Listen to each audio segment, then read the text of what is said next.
Bill Gates, Mark Zuckerberg, Gautam Adani, Richard Branson, इन सभी लोगों में एक चीज कॉमन है और वो सिर्फ पैसा नहीं है। और हाँ, ये कोई एनिमेटेड डॉक्यूमेंट्री नहीं है जैसे ध्रुव राठी और नीतीश बेनीवाल बनाते हैं।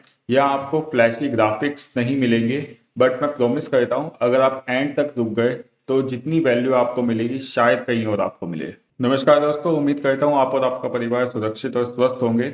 आप सोच रहे होंगे ये सब रिचेस्ट लोग हैं। बिल्कुल, रिचर्ड ब्रैंसन तो खुद अपने स्पेसक्राफ्ट में स्पेस तक पहुंच गए हैं। बट एक और चीज कॉमन है, ये लोग एक ट्रैप में नहीं फंसे। वही ट्रैप जिसमें आज हर मिडिल क्लास फैमिली प्राउडली अपने बच्चों को डाल रहा है।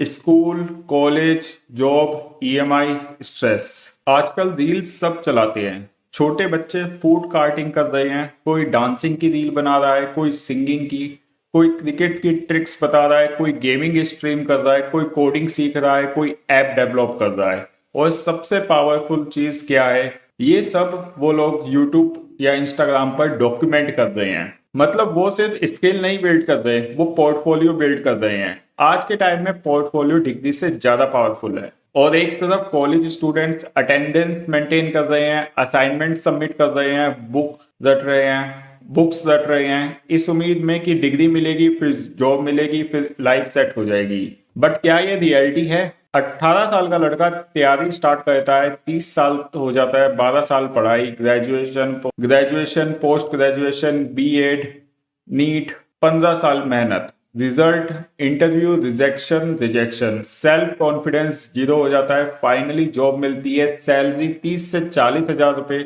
फिर लोन की ईएमआई, कार लोन की ईएमआई, और लाइफ एक रेस बन जाती है। अब एक अनकंफर्टेबल सच ये है, ये सिस्टम रैंडम नहीं है। 1806 में पर्शियन आर्मी नेपोलियन से हार गई।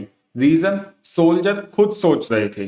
नेपोलियन के सोल्जर सिर्फ ऑर्डर फॉलो कर रहे थे। सॉल्यूशन, एजुकेशन सिस्टम डिजाइन ऐसा करो जो ओबीडेंट लोग बनाए। Persian education system. Purpose, question कम करो, फॉलो ज्यादा करो। इसके बाद इंडस्ट्रियल रेवोल्यूशन आया, फैक्ट्रीज को वर्कर चाहिए थे। एजुकेशन सिस्टम ने ओबीडेंट वर्कफोर्स क्रिएट कर दी, क्रिएटिव माइंड्स को एम्प्लॉय माइंडसेट में कन्वर्ट कर दिया। 1835 में मैक्यूले एजुकेशन सिस्टम आता है। ऑफिशियल रीजन एजुकेशन था, रियल रीजन क्लर्क और रूल फॉलोअर बनाना था। और फ्रीडम के बाद भी हमने सिस्टम चेंज नहीं की, सिर्फ एग्जाम का नाम चेंज किया। अब रियल लाइफ सिनेरियो की बात कर लेते हैं। आज मेट्रो सिटीज में नर्सरी से ग्रेजुएशन तक का कॉस्ट अप्रोक्सीमेटली 20 to 40 लाख तक जाता है, कभी कभी उससे ज्यादा भी। और उसके बाद भी जॉब की गारंटी नहीं है।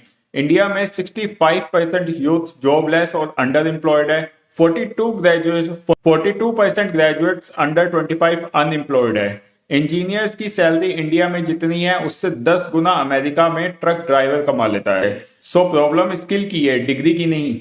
और अब इन्वेस्टिंग की बात कर लेते हैं। वॉरेन बफे ने इन्वेस्टिंग स्टार्ट की थी 12 साल की एज में, और आज की डेट में भी स्कूल और एजुकेशन सिस्टम के में इन्वेस्टिंग के बारे में सिखाया तक नहीं जाता हैगा। उसने अपनी पहली स्टॉक इन्वेस्टमेंट तब की थी जब बाकी लोग क्रिकेट खेल रहे थे। एज मैटर नहीं करी थी, माइंडसेट मैटर करता है। मैं ये नहीं बोल रहा स्कूल मत जाओ, बिल्कुल जाओ, सिर्फ मार्क्स के पीछे मत भागो। स्किल बिल्ड करो, कोडिंग सीखो, वीडियो एडिटिंग सीखो, कम्युनिकेशन सीखो, सेल्स सीखो, इन्वेस्टिंग सीखो, डिजिटल मार्केटिंग सीखो, यूट्यूब पे डॉक्यूमेंट करो, पोर्टफोलियो करो। आज के टाइम में पोर्टफोलियो डिग्री से ज्यादा इंपॉर्टेंट है। अब आपके पास दो ही ऑप्शन है, या तो आप सेफ एवरेज लाइफ जी सकते हो, या फिर skill plus portfolio plus investing mindset plus multiple income stream को फॉलो कर सकते हो। कमेंट में लिखो एम्प्लॉय माइंडसेट या बिल्डर माइंडसेट। और अगर आप एंड तक रुक गए हैं तो थैंक यू, क्योंकि फ्लैशी एनिमेशन से ज्यादा इंपॉर्टेंट है क्लियर थिंकिंग। मिलते हैं नेक्स्ट वीडियो में। Thank you so much for watching.